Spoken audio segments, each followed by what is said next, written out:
Dato, para malapit ka na rin sa akin. Iba yung microscope ko eh. Tingnan mo.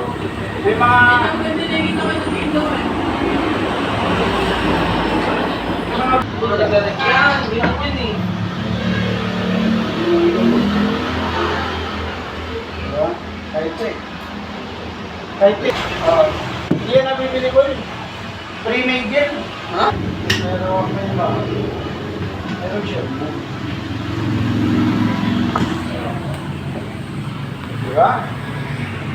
Tapos pag na medyo sagabal, pwede mo gano'n.